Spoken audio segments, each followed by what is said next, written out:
For the young athletes out there, is that something that you'd recommend them to actually consciously focus on? Is maybe their approach to the game, or how they approach mistakes, or whatever that might be for you? That what the mental side of the game means to you? Yeah, honestly, that's probably more important than the physical side. For me, at least, I put a huge emphasis on that, and I would just tell young kids to don't be so hard on yourself. Just have fun, enjoy the game. You're gonna make mistakes. That's what happens. They literally call it a game of mistakes. So, like I said, don't be too hard on yourself. Have fun, enjoy it, try to get better. Enjoy your teammates. Enjoy your time at the rink. Just enjoy the game. It's the best game on the planet. That was Josh Norris, star rookie center for the Ottawa Senators, and you are listening to the Up My Hockey podcast with Jason Podolin. Just watch me now.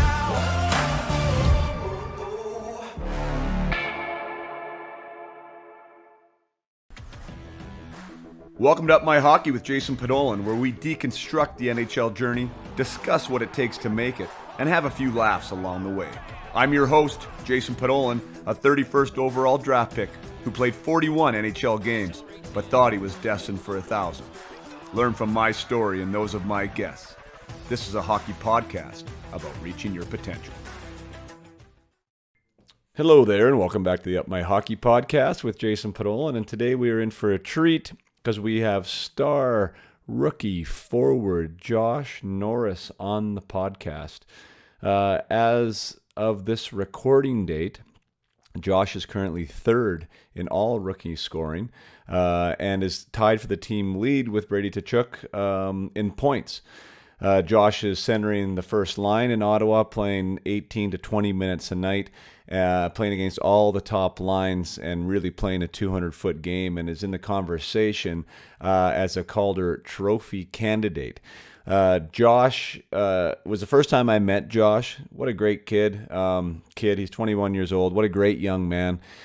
He really seems grounded, humble, and really appreciative of where he's at and how he got there too. The connection for Josh and I was his uncle, Warren Norris, who I had the opportunity to play with in St. John's, and we were also roommates. So Warren's brother, Dwayne, is Josh's dad. Dwayne had a great pro career himself, and I heard many stories about Dwayne while living with Warren. So it was quite ironic here, the way this came together. Warren had texted me one day, and I said, yeah, I mean, it'd be great to have a chat with Josh. And he says, oh, I'm sure he'd do it. And legitimately, like 10, 12 hours later, I had Josh in an interview. They had a day off in Vancouver. So it was a pleasure to spend some time with him. As you'll hear about his story, he keeps up bringing up mindset and how important that aspect is to his game and the other intangibles of the game that some young athletes might not consider. So it was a pleasant conversation for me. I really enjoyed it. It was fun to talk to somebody who's in the league right now and going through what they're going through. Not only for his first tour through the league, but how he's doing it in the bubble, the expectations on him and on his team and on the line itself, playing such big minutes, and to hear how he's handling that was really insightful and enlightening. So you are going to enjoy this one. I'm a big fan of Josh. After this conversation, I will be cheering for him and the Sens to keep developing and to keep growing and keep maturing, because they have a lot of great young talent there. And watching some of the highlights from Mr. Norris, this guy can really rip a puck. So we're going to see his name a lot, I believe, in the future. And as that team grows, they're going to be really exciting to watch. So without further ado, I bring you centerman for the Ottawa Senators and potential Calder candidate, Mr. Josh Norris.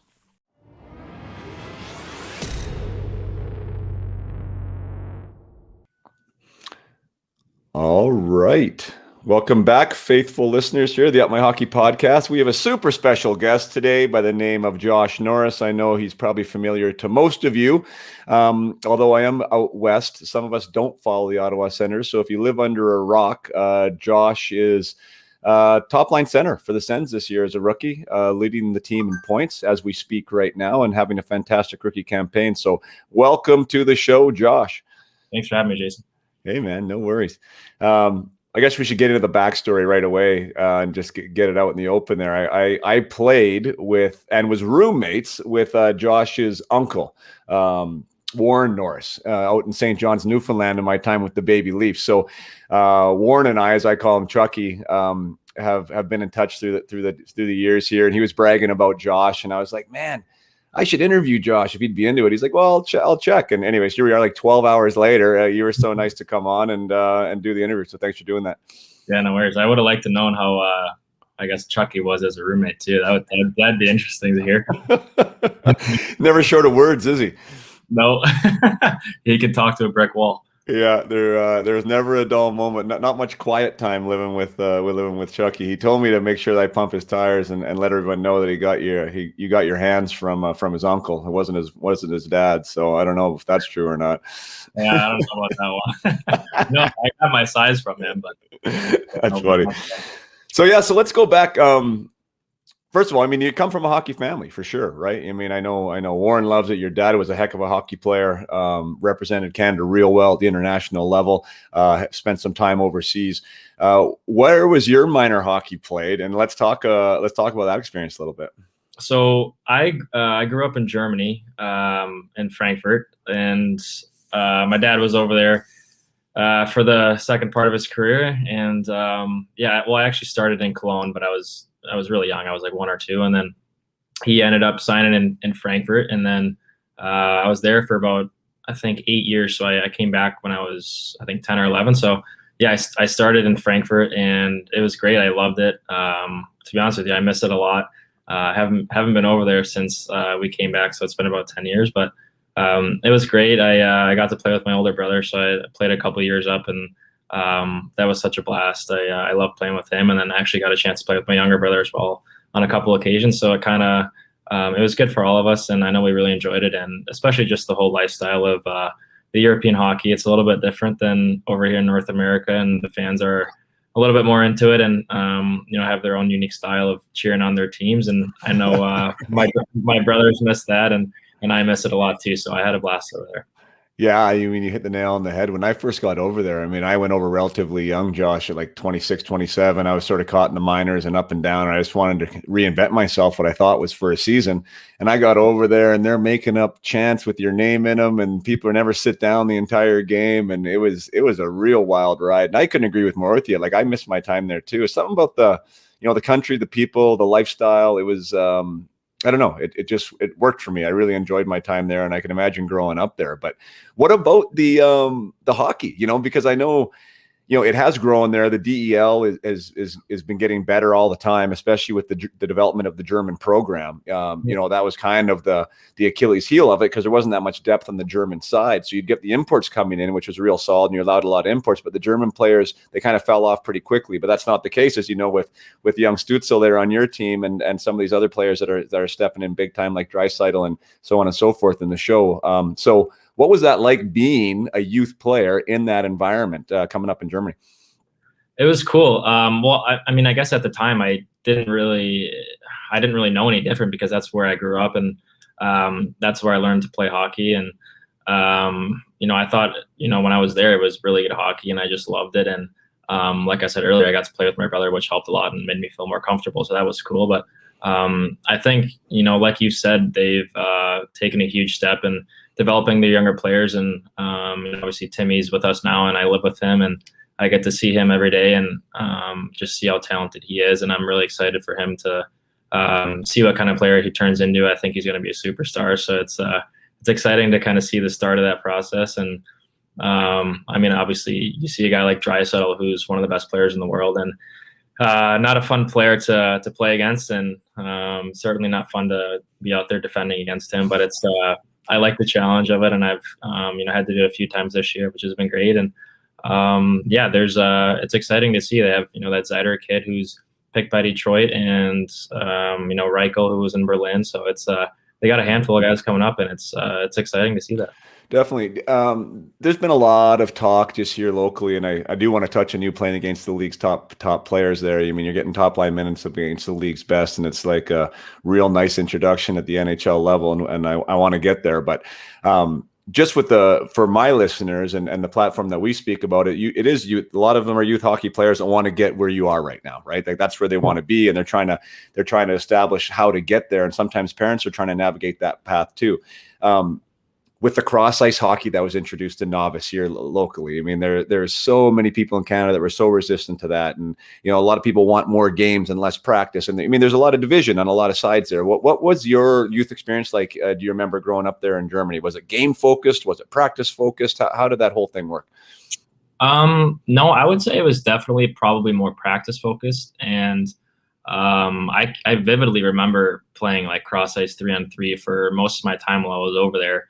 And, I don't really think they do that in the States. I'm not really sure how it is in Canada nowadays, but I remember, I just enjoyed that part so much. And I really think that it's very valuable for younger kids to be able to, kind of learn how to play on a smaller sheet of ice and make plays and, just use their skill sets. And, at that time when you're so young, I don't really think it's necessary to have a full sheet of ice and have that much space out there. I don't really think that's too valuable for them. So I'm not really sure what the cutoff is for the age from, when they should go to full ice, but I think definitely, and certainly until they're maybe 10 or 11 or 12, just get them cross ice and, improve their skills and their, game reads and stuff like that. So I really enjoyed the cross ice thing. And I'm sure parents, I think they all want their kids to play more games, and they just want the best for them. I understand that, but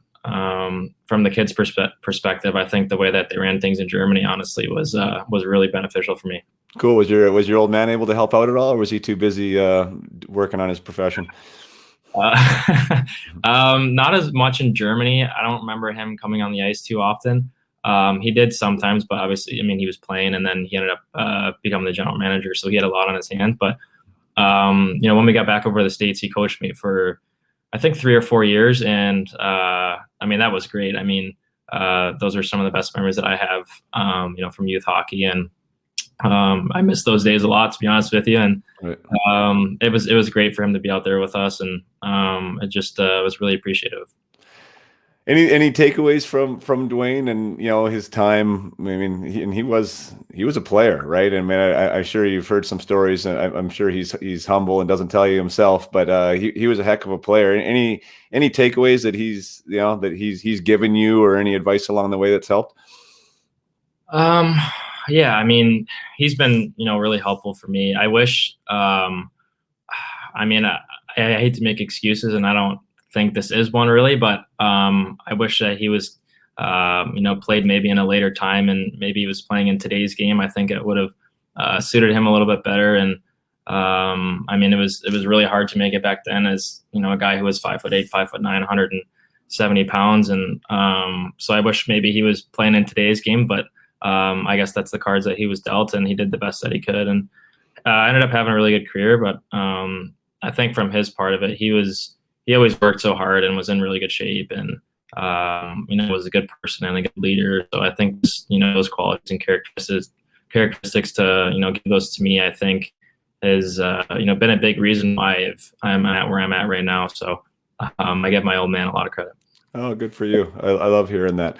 That's one of the things I'm working with young athletes now on, those intangible parts of the game. There's so much emphasis on the skill component and the physical component, and using your facility to be better. But as you know, where you're at right now, the relationships you develop, your ability to develop those relationships, the type of person you are showing up at the rink every day, what type of character position you fill in that dressing room really does matter, as far as your opportunity and even your longevity. So to hear that from you at such a young age, I think that's great. And that your dad taught you those things, that's amazing, because, none of us are all that fortunate, right? Sometimes we have to learn the hard way. So it's good that you got it figured out. When you came back over, so again, you said in Germany you didn't really know any different, right? Minor hockey was minor hockey. You were just doing your thing there, living the life. When you came back over, and then you were in the States, what was the comparison like then, and where did you fit in as far as in the pecking order of 12-year-olds or whatever, however old you were when you came back over? I fit in pretty well. I actually remember we came back over in, I think, like September or something.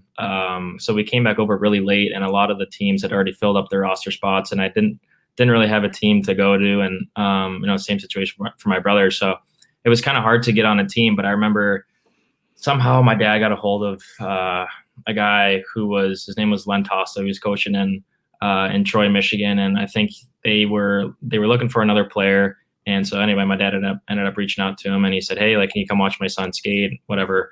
We need a team. We're coming back from Europe." And Len was like, "Yeah, sure, we'll come watching." But it was like a stick and puck kind of like, wasn't even a trot. It was just like a skate, like kids were skating around and stuff.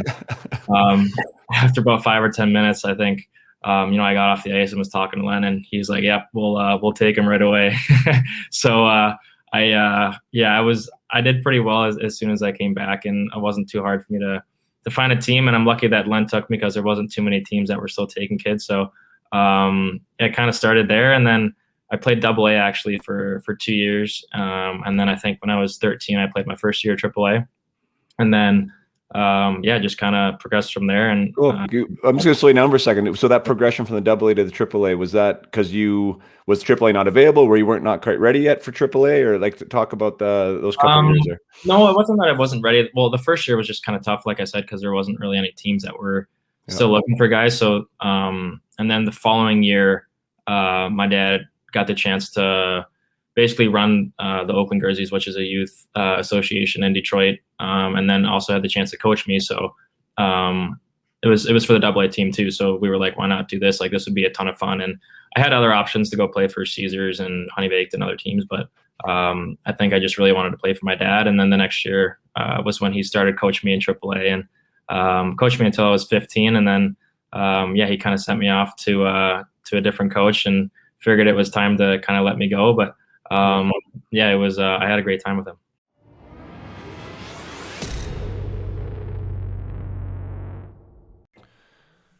Hey there, to take a short break from the conversation with Josh to tell you guys, if you are new to the show, about what My Hockey is. My Hockey is obviously a podcast, but it really is a vehicle for allowing me to have conversations about what I'm passionate about, which is how to become the best player that you can be, and how to help athletes do that.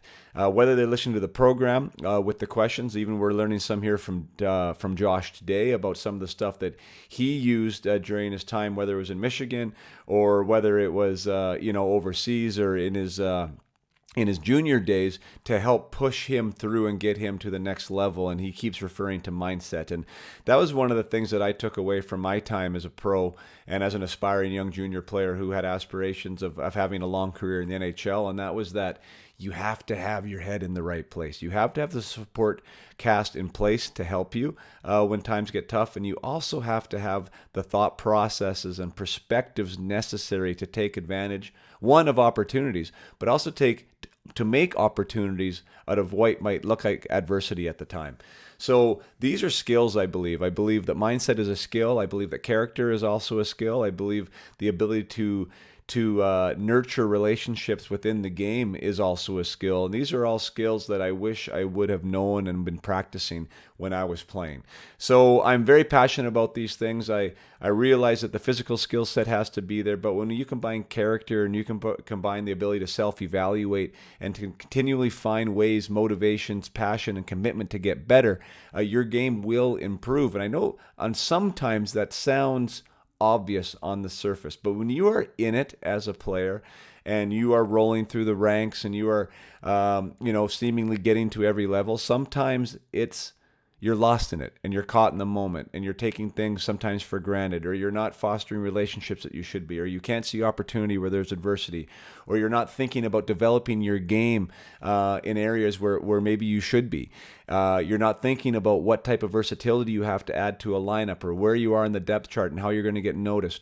So shining light and being intentional about our game in a way that allows us to still keep it fun, but allows us to make the most out of every day and move forward, I believe, are things that can be taught. And that's what My Hockey is about. So if you have a team or a player that wants to have more confidence, that wants to be more consistent, that wants to have a little more fun with the game and find some more fun in deliberate practice, there are lots of ways to do that. And Up My Hockey is one of those resources. I have courses there that are good for individuals and for teams, designed specifically for coaches to deliver to teams. Or I'm also available to come to your team program, whether it be a junior team or a traveling youth hockey team. Or an academy style program. That is what I'm doing. That is how I'm helping. That is how I'm giving back and using my experience and my story to help others. So if you're new to the program here, that's where you can find out about me, my story, and what it is that I offer. And that's at upmyhockey.com, www.upmyhockey.com. Up My Hockey is sponsoring the show. That's why the show exists, so I can have conversations that matter. So if you are enjoying this one and you enjoy the content and you think this might be something for your athlete, or something you want to pursue for your team or your association, by all means, look me up, upmyhockey.com. Now back to the program with Josh Norris. Awesome, because not everybody has that same experience. Like right now I'm coaching my kids. And by the way, it's pretty cool. I didn't know that you had 2 brothers. So I'm raising 3 sons right now myself who are all hockey players. Wow. I'm thankful that we got a goalie mixed in there because it makes it not quite as competitive in the corners, if you know what I mean. But yeah, I mean, it's tough to wear that hat of coach and wear that hat of dad and find that mix and make sure you're giving attention to everyone. Sometimes I actually go the wrong way and I give more attention to the others than I do to my own kids, just because I don't want to have that bias. How was Dwayne with you during that time? Yeah, it was similar. I think if anything, he was a little bit harder on me than I would have liked. But it was good for me. I think it made me a better player and gave me a little bit more thicker skin as a 13, 14-year-old kid. And I grew up pretty fast. So he did a good job with me, man. The other kids were obviously, I think, very beneficial from it too. He's a hockey nerd and he knows a lot about hockey, and he was able to handle younger kids pretty well and just, able to push them. And I can't say enough about my dad. Oh, that's great. What were the car rides like home? Kind of a random question, but it's been a topic of a few conversations about, enjoying the game, right? Because that is why you go on the ice. Even right now, it becomes real professional. It becomes a job, especially the type of hours you guys are putting in right now and in the environment. And to maintain that level of passion and fun is super important. At a younger age, sometimes kids are more worried about the car ride home than they are about the actual game itself, about what my mom or dad might say, or what the comments are. Was it coaching time in the car? Was Dwayne pretty positive, or how did that work for you guys? I think it was a combination of both. I can vividly remember there's a lot of car rides where I wanted to go home with my mom after maybe not having a great game. And I can specifically remember there was a practice where we were doing a drill and our defense, I think I was 13 or 14 at the time, and our defensemen weren't playing physical enough or something, or they were just letting the forwards kind of get by them on like one-on-one drills. So my dad kind of steps in and he's yelling at all of the D, like, play harder or whatever. So for some reason, I'm like the first one up in line, and my dad's playing defense and I'm going on offense, and he's kind of, trying to show the D how to play hard and play physical. And I'm not thinking my dad's going to hit me or kind of do anything. And I try to cut to the middle, and I don't think he meant to really, but I was only 120 pounds. I was a young kid, and he kind of just put his shoulder into me and I smacked right to the ice. And I was so upset. I don't think I talked to him for a week, especially that car ride home. It was just dead silent for a half hour. So those are some funny memories that I have. Yeah, funny now, right? Funny now. Yeah, funny now. It wasn't at the time. Yeah. But I also had some great car rides with him, and where he's just given me a lot of advice to be confident and believe in myself and know that I'm a really good player. And so I think he had a fine line to know when to give me confidence and to know kind of when to be a little bit harder on me. And I think it's hard to tell too when you're that young.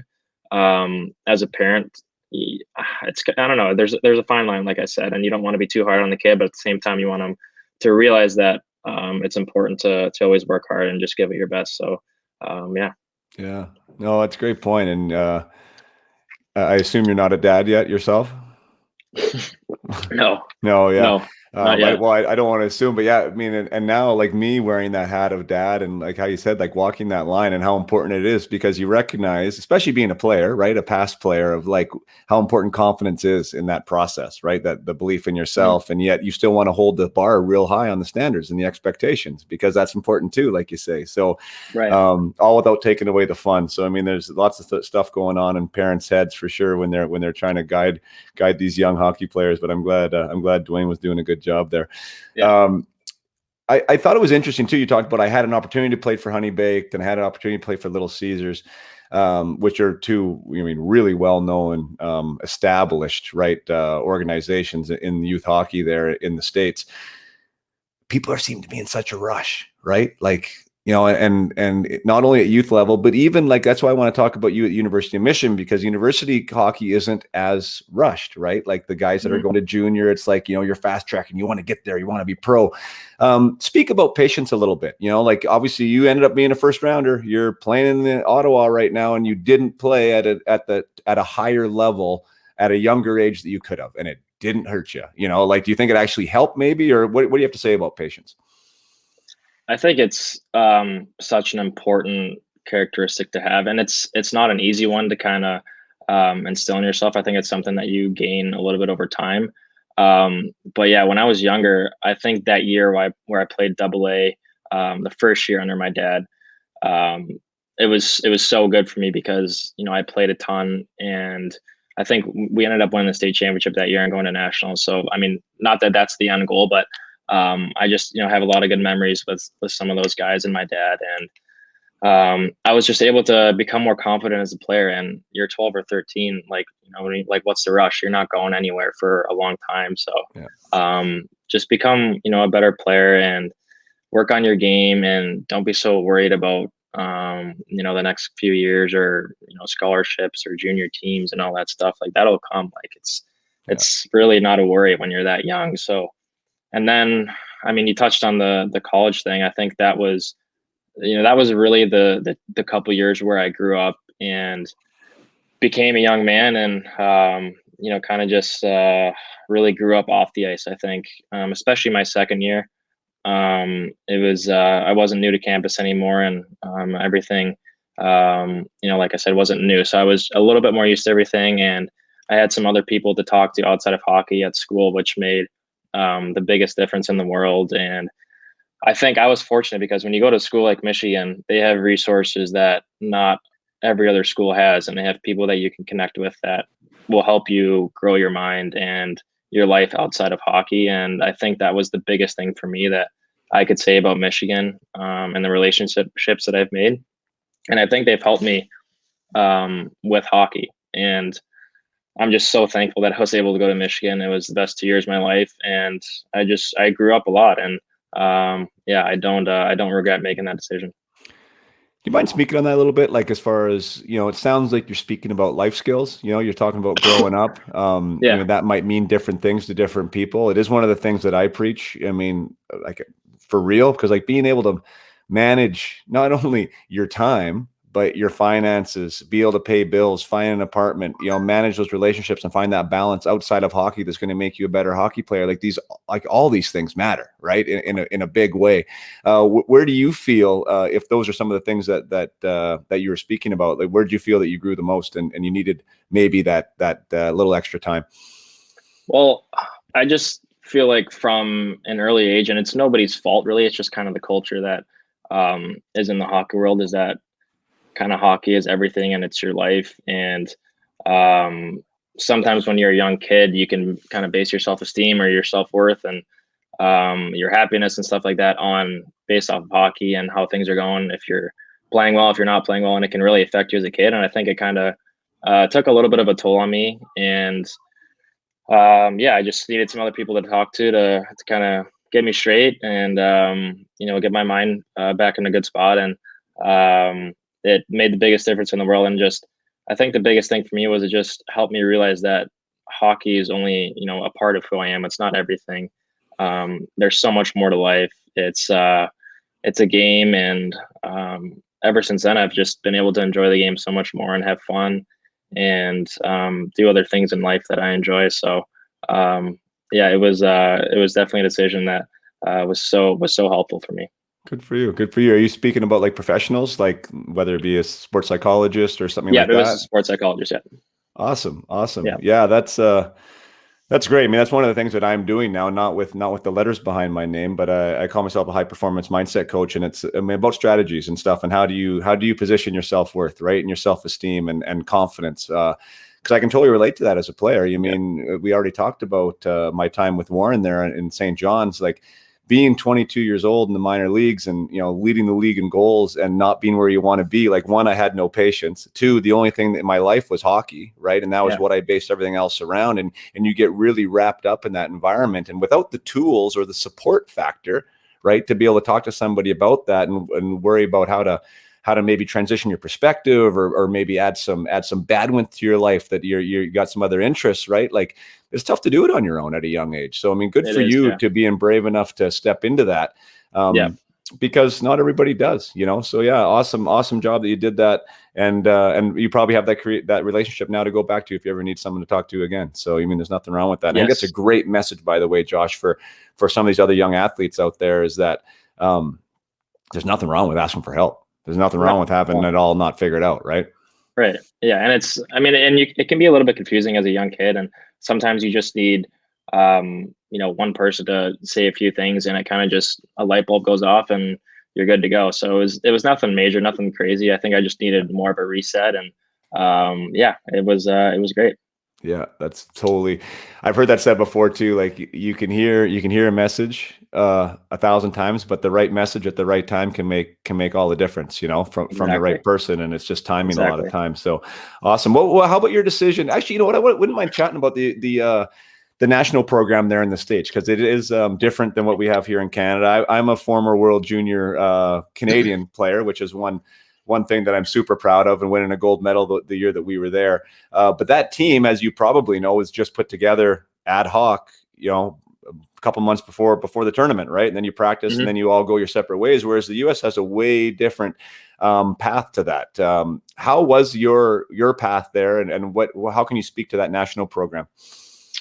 Yeah, the national program was it was really good for me. It's a tough program, I'm not gonna lie.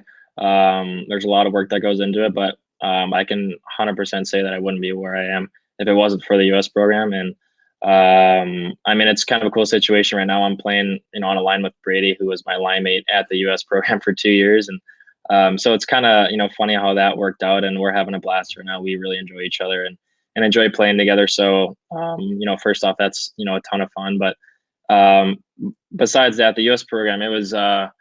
Like I said, it was a grueling process, especially the first year. And then the second year, you kind of, start to turn the corner and beat a lot of teams. But the first year is tough because you're 16 and you're playing other junior teams who are, 17, 18, 19, 20 years old. And you're kind of, the first year usually doesn't go too well, and you lose a lot of games. And but the good part about it is they don't really care if you lose a ton of games in the USHL the first year, because it's all about getting better and getting stronger. And then the next year you just hit another gear and you start wiping teams out, and you see the work that you've done, and it starts to get rewarded. And I was just able to learn so much about the game in such a little period of time. Like, I remember, coming home after certain skates or certain weeks, and I'd be talking to my dad, and I'm like, man, I've learned more in the last 2 days than I have in the last 2 years. So it's just a time where you're consuming a lot of information, and it was a great program. And I miss it a lot, and I miss a lot of the guys that we had on those teams a lot too. So I had a really fun time there.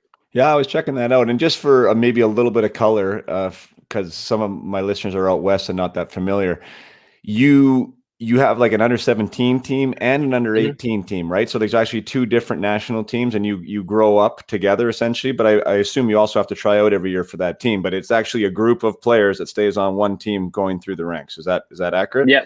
Yep. It's just one team. So there's a camp every I think it's in like late March. There's they call it top 40 camp. So there's 40 kids that get invited from across the US, and then they pick a team of I think 22 guys, or I think 22 guys-ish. And then you play 2 years together. So you play the first year is U17 year, and then second year is U18 year, and then you're done after that. So it's a 2-year program. Gotcha. So when you are the U18 team, then there's a team underneath you, though. Is there not? A Yes. U17 program that's trying out as well? Yeah. They've Yes. created a Yeah. new one. It's just kind of a revolving Right. door. I saw that you did really well in that team, really well in the fact that, one of the top guys on points, if not the top. I can't remember now off the top of my head, but was there any time in that process where you were like, oh shit, am I going to make this team? Well, yeah, there was, because before top 40 camp, I had actually been out the whole season. So when I was 15, I broke my ankle, actually twice in the same year. Oh, wow. Yeah, so I think I played 15 games and I broke it, and then I tried to come back a couple months later, and then I kind of re-injured it again. So I was done for the year. And then I remember I got cleared like 2 weeks before 40 camp, and I didn't even know if I was going to get invited. And I finally got invited, and I had like 2 weeks to get into shape. And I remember me and my dad going out on the ice and just bagging myself and trying to get.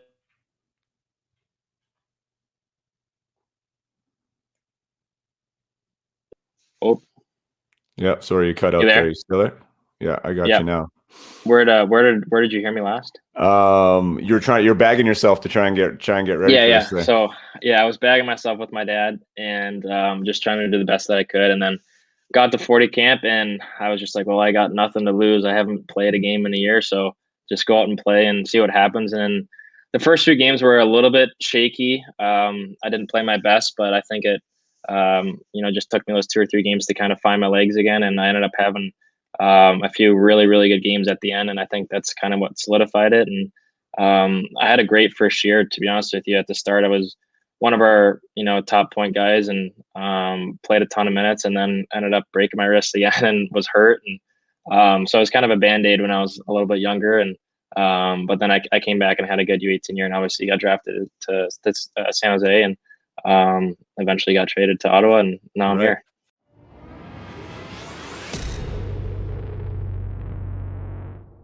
Just take another quick break from the show to give thanks. I try to be as grateful as possible for all of the support that I'm getting through this podcast. There is a ton of you who are faithful listeners who choose to tune in every day. I know there is so much content out there right now, and you are choosing to stick with Up My Hockey and the stories that we tell here and share.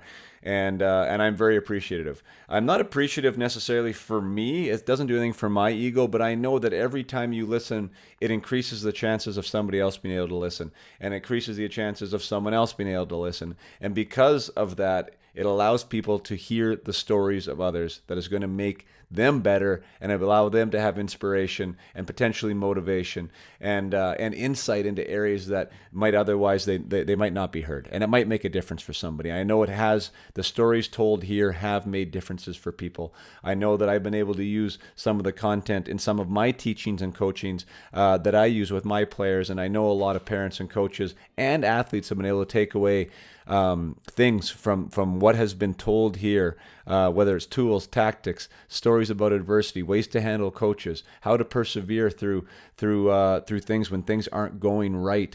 That really allows others to build and use the strength that they hear, and use it in their own careers and in their own life. So thank you for listening again. I am grateful. The gratitude is real. And yeah, please keep sharing. Please keep talking about the podcast. Please get it in front of other people.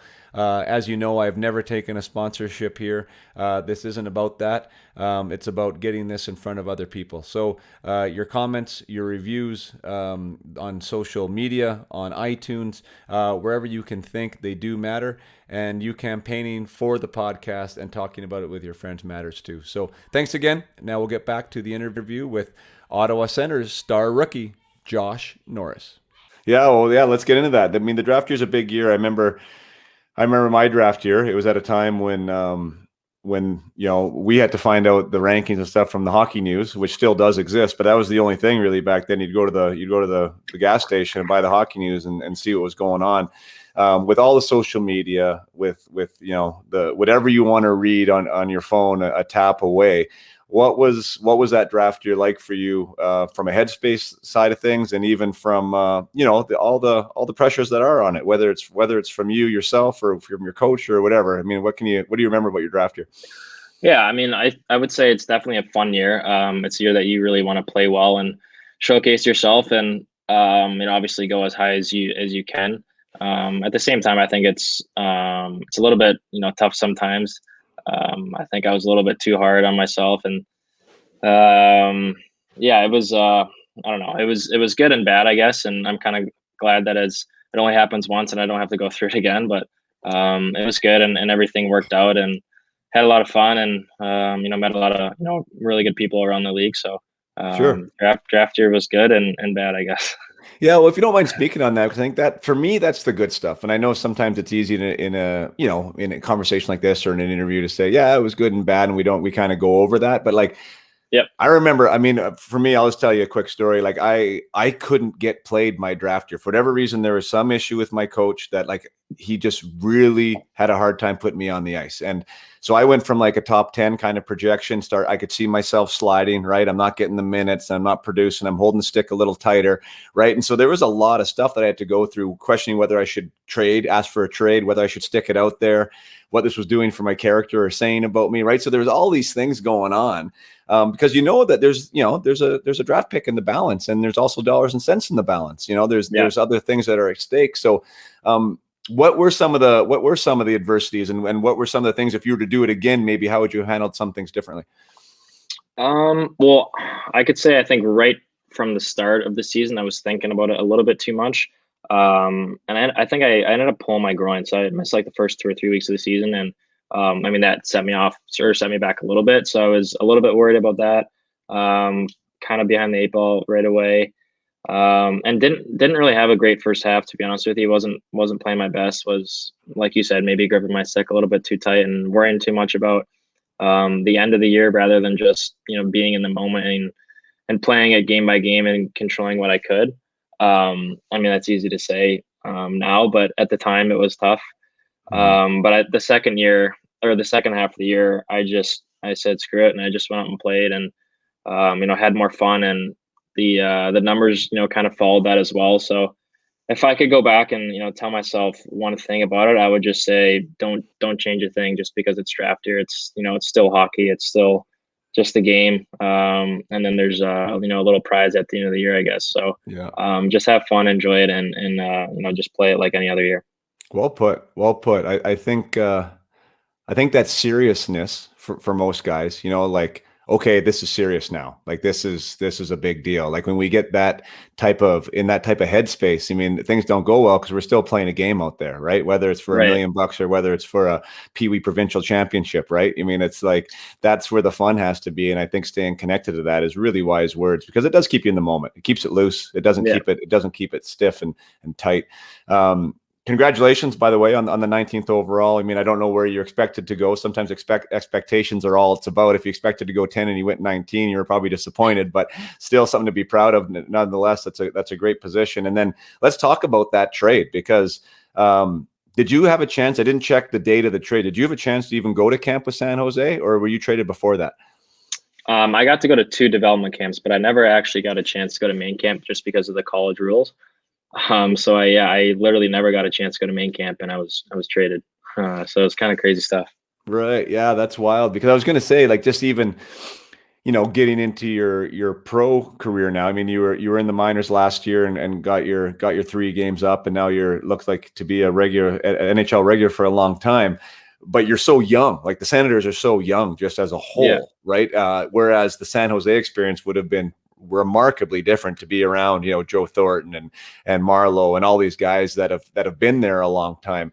I was going to ask you what you thought the difference was, or what you felt the difference was there, but without having a chance to be around them, I guess you never really got a chance to know what those guys were like. What was your experience with your first main camp and going to Ottawa and trying to make a hockey team? It was a little bit nerve-wracking.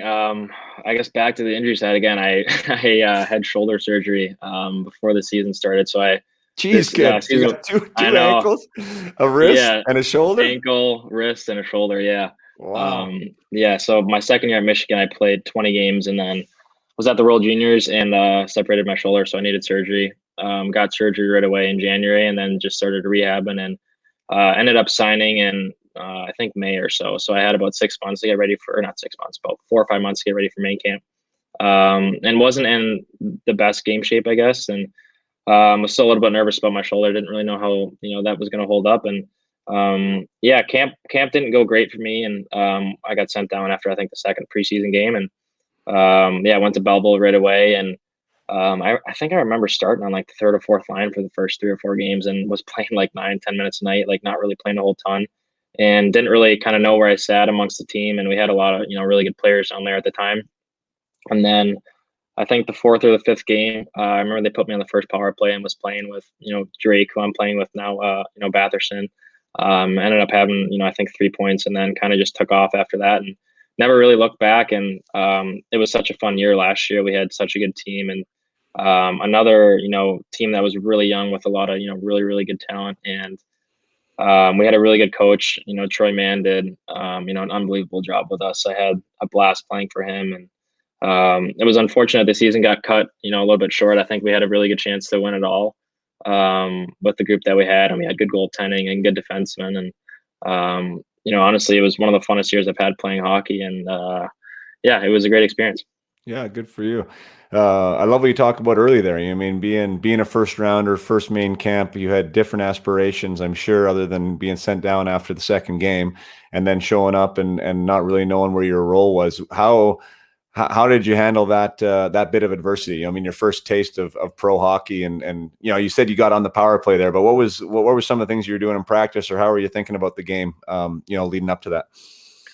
Well, I tried not to let my position on the depth chart really change anything about my work ethic or my enjoyment at the rink every day. And I can remember talking to my dad multiple times at the start of the season, and he kind of kept me grounded and kept my head straight. So he was really good with me for that. I don't even know if he probably doesn't even remember that, but it was frustrating for me at the time because I wanted to play a lot right away, and just kind of do my part and know where I stood amongst the team. And I just kept my head straight and put my head down and worked and had fun. And I didn't really change much.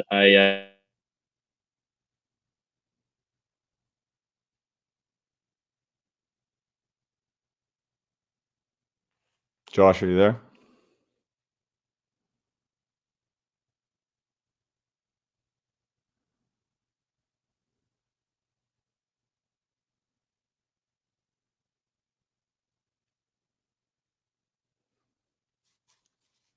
You there? Sorry. Sorry. Yeah, no, I'm guessing it's your connection, but yeah, you did cut out there. Yeah, no worries. So you cut off there just chatting about sort of not really changing your game. You said you just try to stick to the plan and have some fun, and it sounds like you got rewarded. Yeah. So I mean, I didn't really change a whole ton, to be honest with you. If anything, I worked a little bit harder, and I think the staff started to realize what kind of player I was, and that I could really skate, I could really shoot the puck, and I had some good skill. And yeah, they put me with good players, and I guess good things happen when you put guys with other good players, and that's exactly what happened. And yeah, I had a pretty decent year after that. Good for you. Yeah, I saw your stats there. I mean, the AHL is a good league. I mean, it's gotten a lot younger, but it's a heck of a league, and you put up some real good numbers there. So congratulations on that great year. One of the things that I can speak to is that getting traded. I mean, like getting traded, it can be a great opportunity. Well, it's always an opportunity. I guess every new thing is an opportunity, but you never know what you're walking into, I guess, right? I mean, you have some familiarity with San Jose, the scouts, the prospects, right? You know that environment. Now you're in this brand new environment. You don't necessarily know what the coaches are thinking or what they're like, and you're essentially auditioning, right? And you're hoping that somebody likes what they see. That can be a little bit nerve-wracking at times, especially when you don't really know where you're fitting in, or if it doesn't go the way you want right away, right? Talking about being patient. So yeah, I'm glad you got your head above water there and started to kick some butt. What was your memories of that first pro year? I mean, it's different, definitely different than the USHL. I'm sure. What was your biggest adjustments to the A? I think the first 5-10 games were a little bit of an adjustment.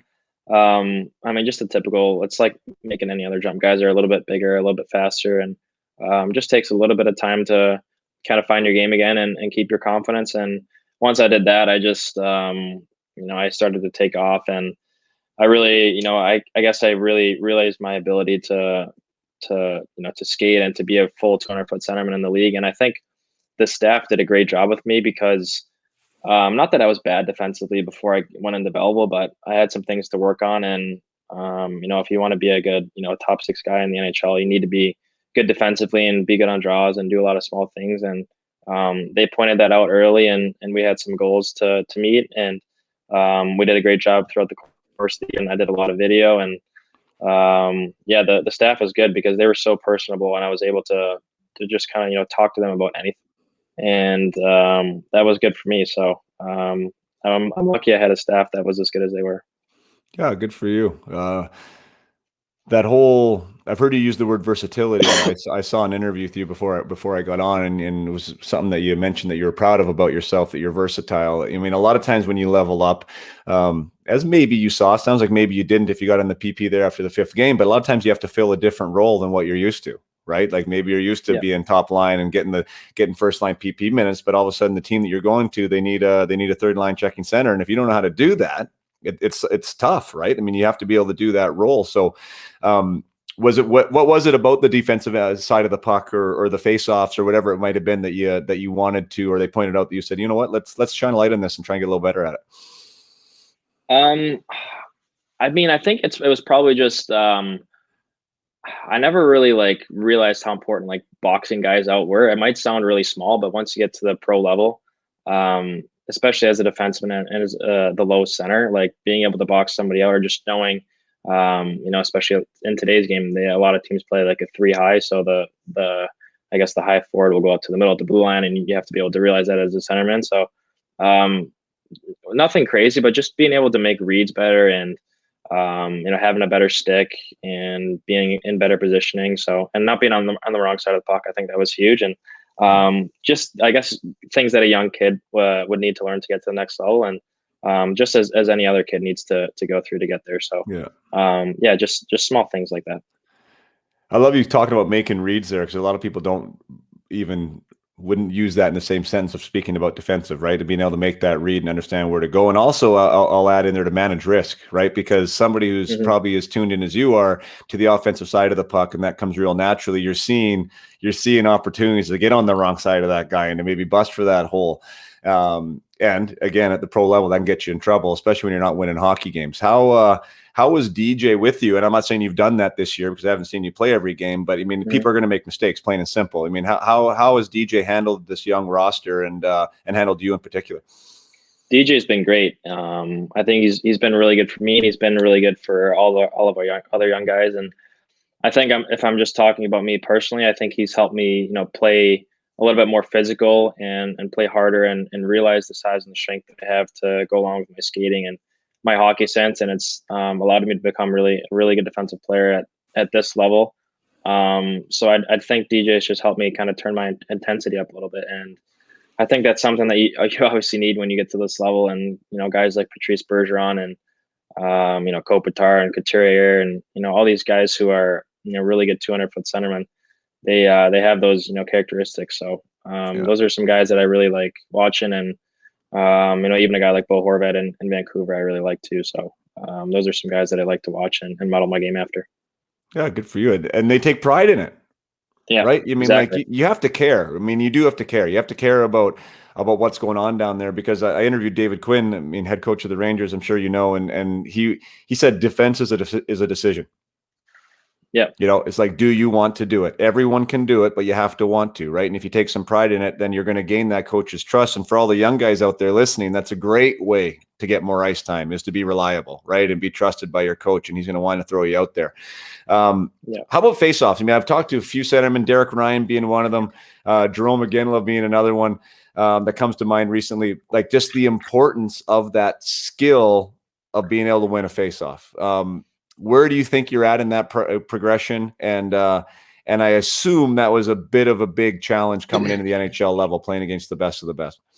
It was. I know I touched on it earlier that I worked on in Belleville, but it's always something that I've been really good at.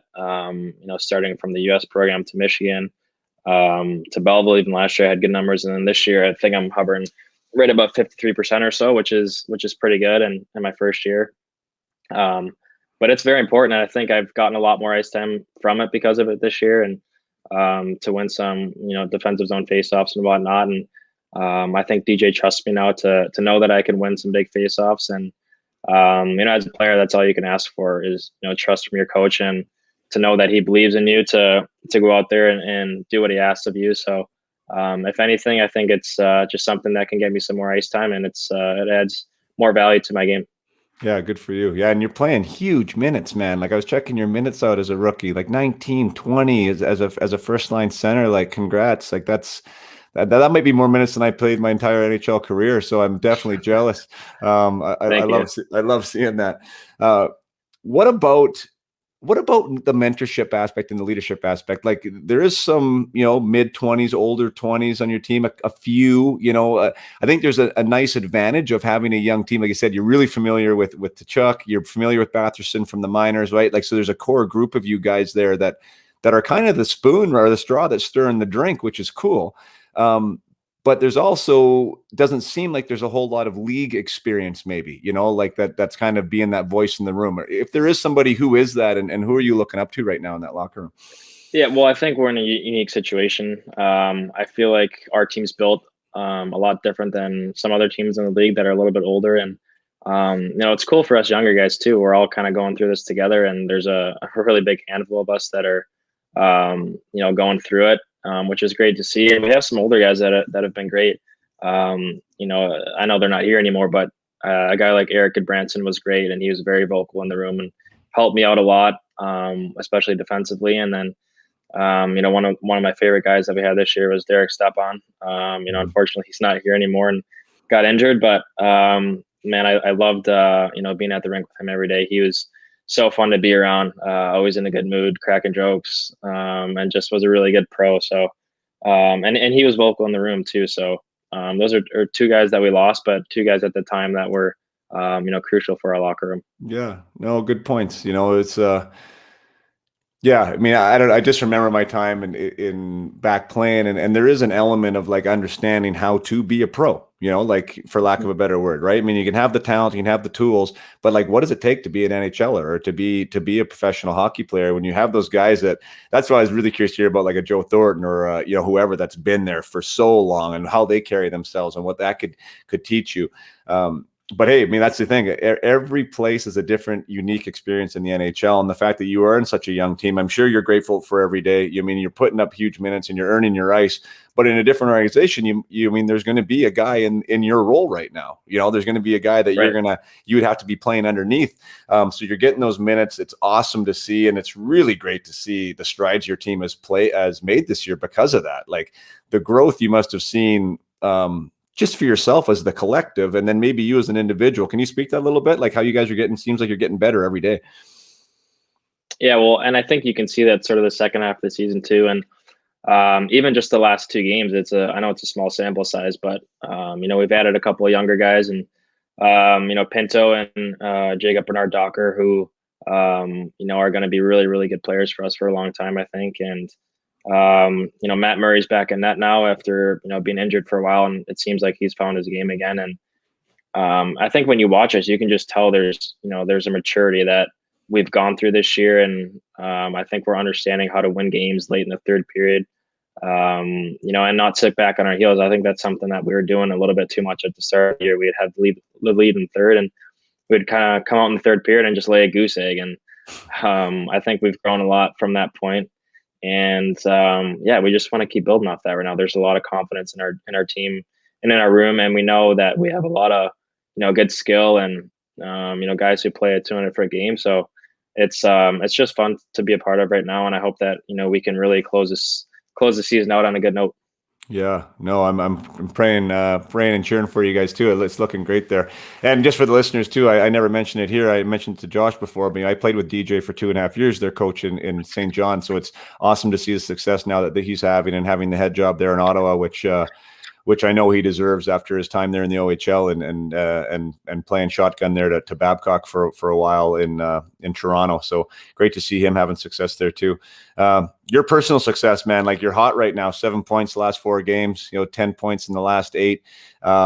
Is this the best you think you've done personally at the NHL level so far?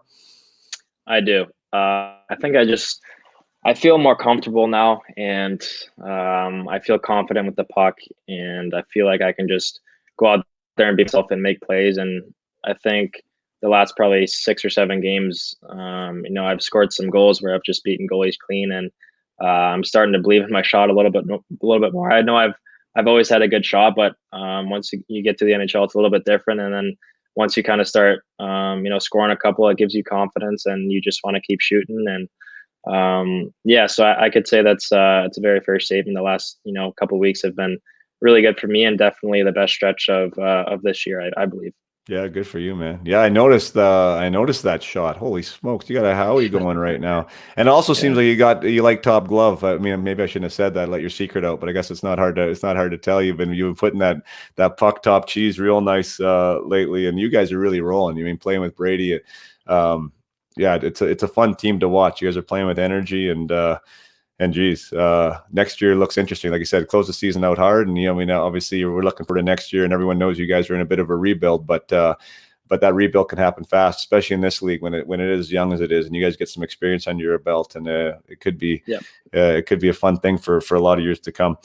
I mentioned earlier you talked about playing against the top players, mentioned Leon Draisaitl and what a challenge he is.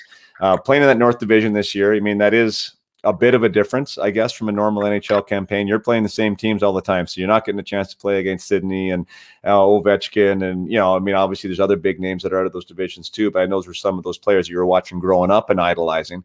Who are some of the toughest players to play against this year, and have you had any like wow moments? Stepping into the league of like, I can't believe I'm on the ice with this guy. Well, I mean, the first two guys that stand out to me are McDavid and Draisaitl.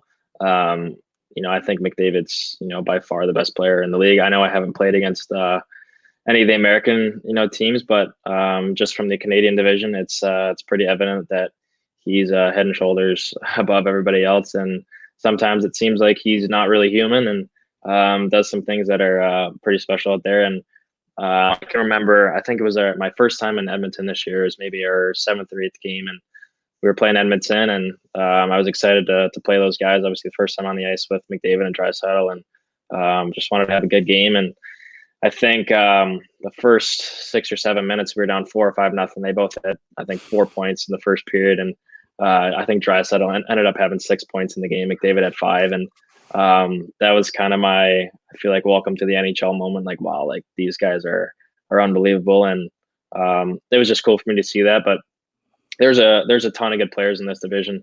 Matthews is really hard to play against. He's a horse. Marner's he's nifty. He's like a little snake out there. He's smart. So there's a lot of good players in this division, and it's fun to compete against them every night. Yeah, for sure.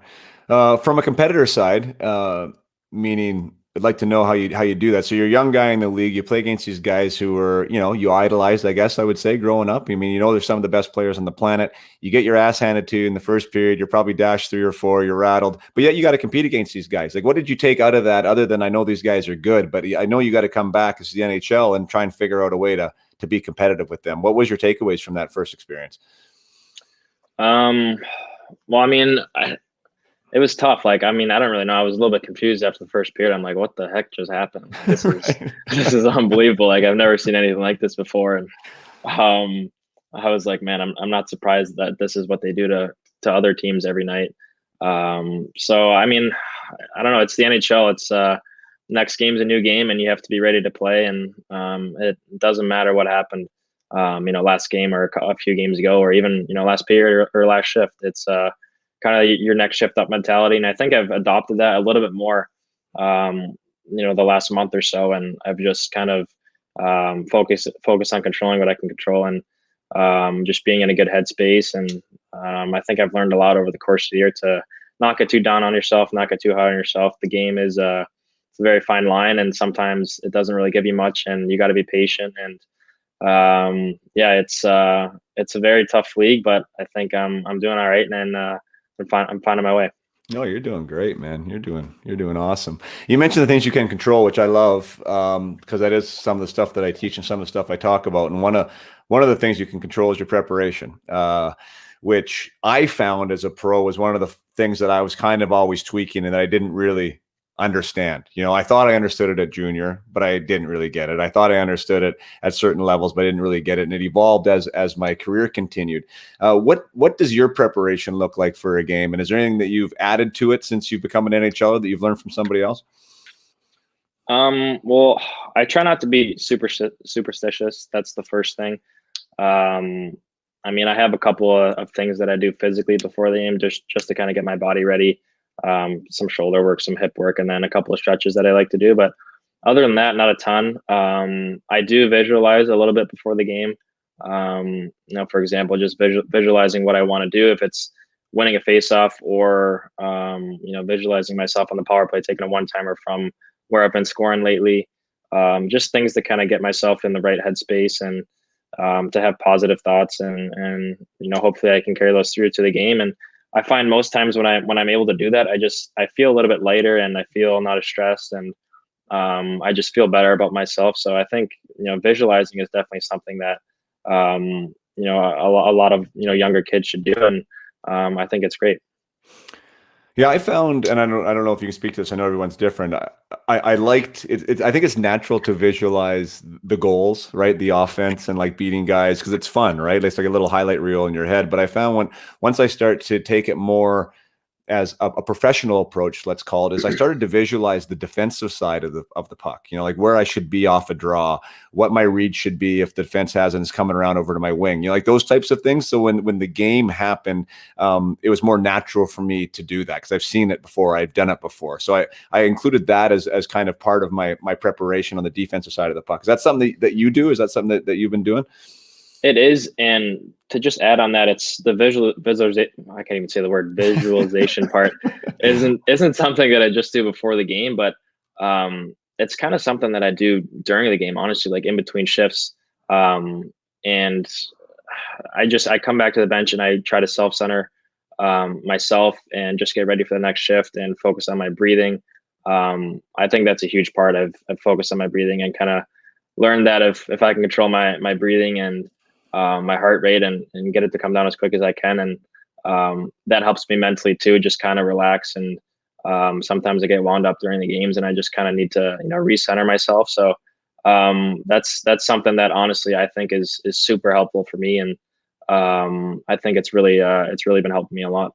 Yeah, good point. Really good point. Because like I said, as you're controlling your physiology, your psychology is also being controlled, right? Because that's where you're putting your focus on, and it gives you that moment to pause and reset, and a real good tool for people after they've made a mistake. I'll just add, I'll put my coach hat on for a second, because sometimes we have a hard time parking that, right? Like we go over it and we're obsessing over it. Now the next shift, we have a bad shift because of our last shift, which is the last thing we want to happen. But if we're able to settle down in that moment, to either replay that thing and do it right, and then just repeat and then reset, like get some reset process going on the bench. Then we come out, new start, get going. And that allows you to move on from those mistakes, because the last thing you want to do is turn one mistake into two mistakes, because you'll end up right beside DJ for the rest of the game.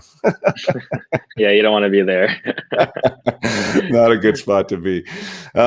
You know what, man, you've been an amazing guest. I mean, really appreciate your time. I said we'd go here for an hour, and we're right at 57-minute mark. So you're all-star guest, man. You're having an all-star type season, and you're starting to garner some rookie talk amongst the Calder discussion. How important would that be to you to be on that nomination list at the end of the year? Yeah, I mean, that would mean a lot to me.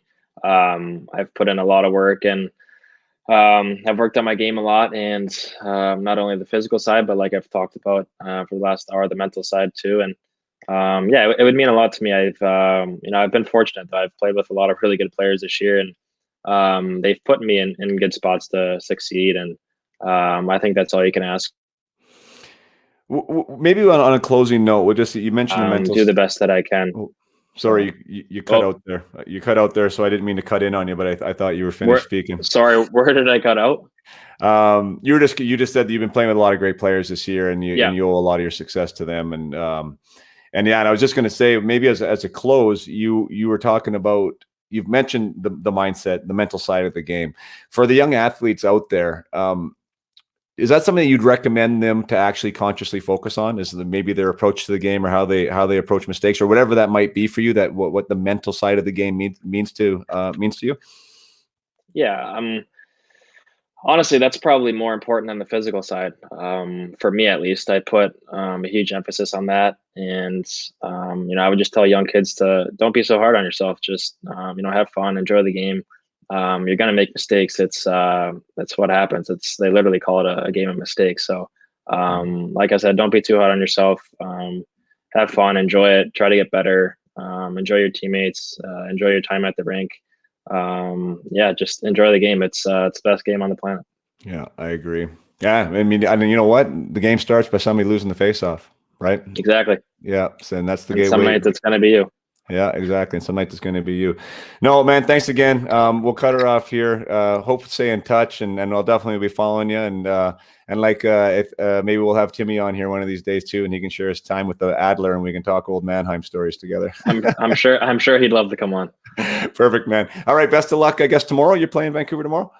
Nope. We just have practice tomorrow, and then we play on Thursday. Oh, okay, awesome. Well, awesome. We didn't get into the bubble, but maybe we'll save that for next time, because I know it's been a weird existence for you guys. But best of luck the rest of the way, and we'll be watching against Vancouver, buddy. Yeah, thanks for having me, Jason. Cheers. Thank you for being here today and sticking around to the end of the interview with Josh. What a mature young man Josh is. Holy smokes. Really great perspective on where he's at, on how he's got there, on what it's going to take for him to move forward. It seems like he's learned how to be a professional at a real young age. And, congratulations to everyone who's been a part of his development to date. You know who you are. I know he spoke very fondly of his dad, Dwayne. Dwayne, if you happen to listen to this, awesome job. Seems like your time together was well spent on the ice and off. Spoke very highly of his time in Michigan and his time within the national team program. So, congrats to the American USA Hockey there, and John Van Beesbrook, my old teammate, who's heading that ship. Seems like the U.S. really does have a great thing going. As a Canadian and as a faithful Canadian, a loyal Canadian, I obviously loved wearing the Maple Leaf, and I love representing Canada. But I do believe that we, at this stage, we can learn from what the American program is offering. They're producing some great talent, some great players, and also it seems like they're producing great people. From my experience with Josh, it seems like there's some really good people coming out of south of the border, and that's a testament to the programs and the coaching that they've been surrounded by. So I'm a massive believer in developing the person. I know I do that in my own coaching. I do that, try to do that in my own hockey teams, and when we develop the person, we really develop the athlete. The intangibles involved in the people skills, the personal development, those intangibles make you a better player. So as sweet as your hands are and as hard as your shot might be, if you don't know how to navigate a relationship, know how to navigate a dressing room, how to develop trust with your coach, and how to deal with adversity, and how to deal with mistakes, how to persevere when times are tough, you're not going to be able to make it, right? At least not to where you want to go. You're gonna get somewhere, but you're not gonna unleash that entire bandwidth of potential that's within you. So thanks again, Josh. Thanks again for being such a campaigner of mindset. I had no idea when we started this conversation that we were going to be able to talk about mindset and the mental aspect of the game, and how important it is to you and to your development. And obviously that's almost like a commercial for what I do, because that's one of the things that I believe in. Mindset is the new age of the game. That's where I believe players have the greatest advantage available to them. Everybody is focusing on skills. Everybody has a skills coach, a power skater. They're working on edges. The physical side of the game, the physical realm, is being explored more heavily than it ever has been.